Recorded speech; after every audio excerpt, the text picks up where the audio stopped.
Watu wa LSK walisema Wakenya tuache uchochezi.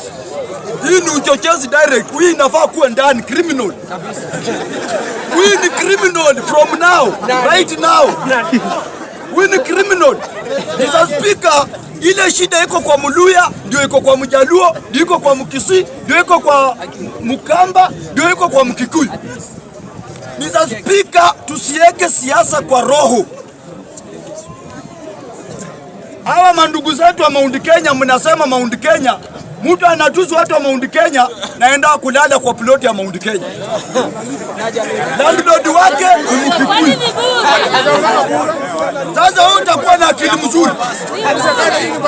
Angalia zile ploti za Wakikuyu hapa Nairobi zimeenda paka 50. Za Waluhya zinabaki ghorofa ya 3 na Mjaluo ghorofa ya 4. Imejaribu imekwama hapa.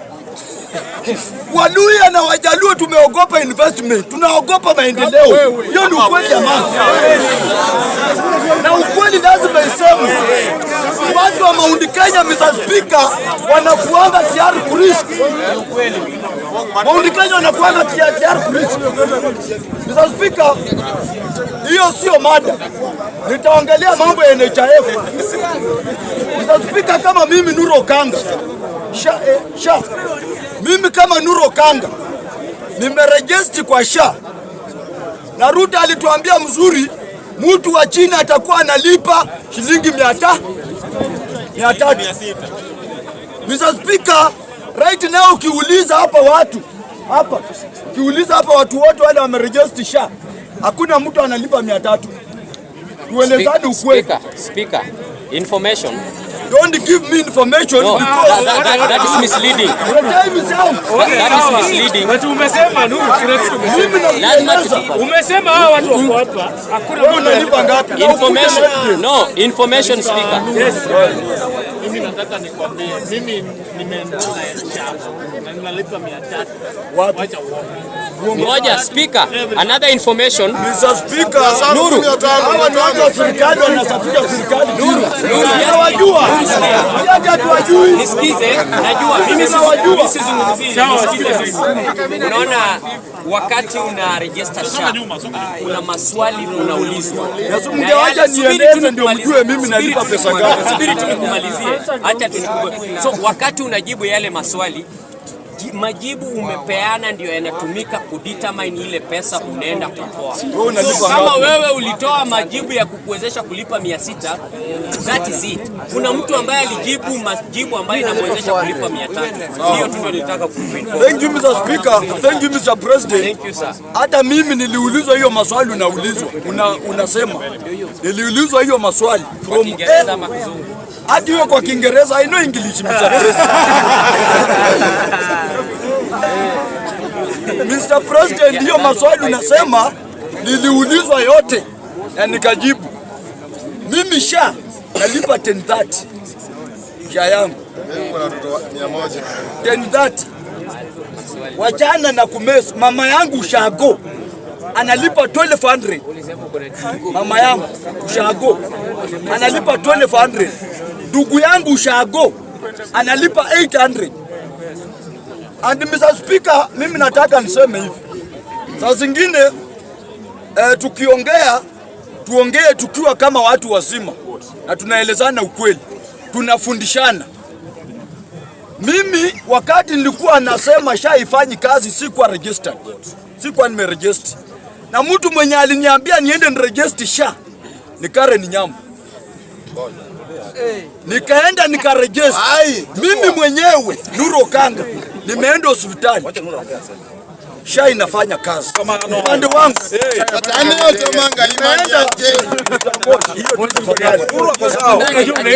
Napenda hiyo debate. Mimi sitaki hapa sarakasi. Naongea zile vitu ziko very important katika yetu ya Kenya. Bali mimi ni Kanyari. Mr. Speaker, mimi kama Nuru Okanga juzi nimekuwa mgonjwa. Nikaenda hospitali, nikiwa nyumbani. Pole. Hii bado kuna makosa. Unajua wewe ukiongea mtu akikua mbele na kuanga na hasira. Siwache tu toe point yangu utakuja uongee. Nimetoa. Unajua natoka Siaya. Mr. Speaker, nilikuwa mgonjwa nikaenda nyumbani.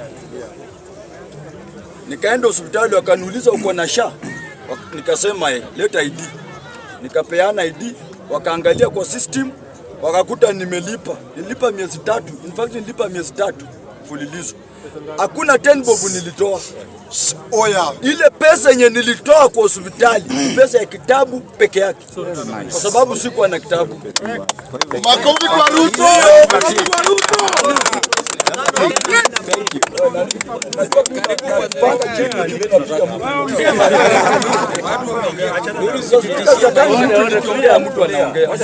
Mimi nakuanga tuna respect hapa kwa bunge. Ongea. So Mr. Speaker and Mr. President, upande wangu mimi nilienda na nikatibiwa na SHA. Na venye umesema SHA kuna kiwango inafanya kazi.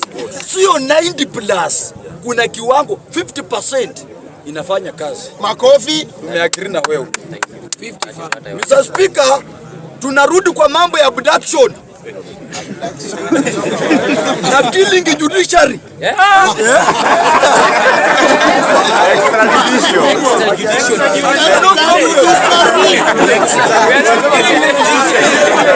Judiciary imekufa. Judiciary imekufa. You are not understanding it.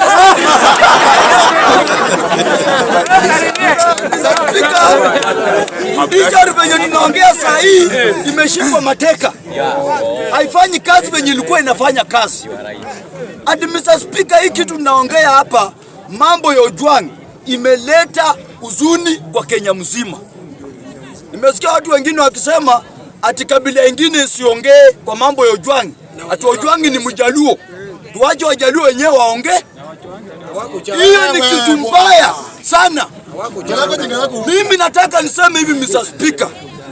Government ya William Samoei Ruto na mnukuu kwa kampeni yake mwenyewe na mdomo yake akisema akichukua power hata kubali mwanasiasa yoyote aangaishwe na polisi. Mimi Nuru Okanga nimeangaishwa na polisi, mimi ni pastor. Mimi ni mwanasiasa. Nimeshikwa mara 5 na mimi ni kama omena kwa Ruto. Lakini anaogopa ananikujia na Subaru. Mr. Speaker, hii Kenya mahali tunaelekea ni mahali pabaya. Na Gen Z ndio ameleta reshuffling kwa serikali ya Ruto. Hata wale watu wamepata kazi wanajikonga kifua, wameingia pale. Wameingia kwa sababu ya Gen Z. Kuna gunzi. Kama sio Gen Z, hao watu wangepata kazi. Baba Raila Odinga tumejaribu maandamano, hata hatukufika spidi. Hatukufika. Hatukufika. Spidi hatukufika. Lakini Gen Z walikula bunge lake. Wakakula sapa akabeba meso akaenda nayo. Na wakaambia Ruto akamuona. Ruto kesha yake akashavuli kabineti yake yote. Akaweka kabineti mpya. Gen Z wamefanya roli kubwa hii Kenya. Kama sio Gen Z, hata wakina Mbadi wangekuwa wanalilia nje. Lazima Gen Z heshimiwe. Na Mr. Speaker, kuwa na ID sio shida. Mr. Speaker, shida yenye hii Kenya tuko nayo kwa saa hii, venye president amesema inachangiwa pia na wabunge wetu. Tumechagua wabunge wako na njaa, hawawezi tetea mwananchi wa kawaida. Yeye anaenda State House anapewa milioni 2, anapitia vitu za ujinga kwa bunge. Hataki kujua. Hataki kujua yule mwananchi ambaye amempigia kura anapitia maisha gani. Mr. Speaker, serikali sisi tunajua inakuanga na mbinu tofauti. Saa hii, Mr. Speaker, saa hii finance bill inaendelea. Ojwang ndio huyo ameuliwa. Watu wote wamepindua attention ya finance bill, wameweka kwa Ojwang. Wanadiscuss Ojwang, wanaandamana kwa sababu ya Ojwang. Juzi barakoa amepigwa. Mwenye anauza barakoa. Anauza barakoa. Amepigwa Karueka, amepigwa risasi pale town. Attention yote imetoka kwa Ojwang. Iko kwa barakoa. Town 25 tena. Mr. Speaker, venye tunaongea hivi, Ruto ameshajua tension iko kule kwa risasi. amefuta bibi ya bwana Gladys Wanga kazi. Kula nje. Attention yote na kuna vitu ambazo inafaa tu discuss sisi kama Wakenya. Je, hii finance bill ambayo imeletwa kwa table inasaidia Mkenya ama inaharibia Mkenya? Sababu gani? Sasa hiyo hata waongee kwa mambo ya finance bill, wanaongea tu kwa mambo ya Ojwang Bwana ya wangu na barakoa. Mwisho Mr. Speaker, mimi sijaiona tangu mimi nizaliwe Nuru Okanga, sijaiona polisi wamekuwa wezi kama hii serikali ya Ruto. Wanaiba laptop. Mr. Speaker, sijaiona gari ya polisi inasindikiza magunzi kupiga mtu mwenye ako na bendera na simu. Na mtu polisi ana protect mtu mwenye ako na panga na rungu na jembe. Na polisi ako sawa. Alafu mkubwa wao anatokea kwa media kusema ya kwamba hao kama polisi wanajitenga. Mr. Speaker, nataka nikuambie bila uoga, kwa sababu niko na makende mbili na anytime naweza wewe kwani uko na hivi. Mr. Speaker, nataka niseme hivi, niko na hii serikali yetu ya Kenya, serikali yetu ya Kenya, maaskari wetu wamekuwa majambazi kuliko raia. Na mimi nataka niambie nyinyi polisi, hasa wale polisi wanaokota pesa kwa busa hapa Soweto na kwa makilabu na kwa pool, nyinyi sasa mnaweka mpaka kati ya raia na polisi. Tutakuwa tunaona polisi na uniform, tunaona kama shetani ameonekana. Tunaanza maombi direct na tunapita na wewe. Kwa sababu sisi hatuwezi kubali wananchi wetu wanakuja kwa barabara, mtu amebeba maji, amebeba bendera, amebeba simu, na una protect mtu amebeba panga, rungu, shoka, ati kumbavu nyinyi. Shoka. Na nataka niambia IG Dagati, Bwana Dagati, mimi nataka niambia Bwana Dagati, ninaomba Bwana Dagati, ile jela utashikwa upelekwe, naomba DCI pia wanipeleke. Tuende tukonge mikichwa huko ndani, tuone mwenye atakufa. Tuende tutengeneze huko Kasarani huko ndani, tukongane vichwa kabisa. Hata na wewe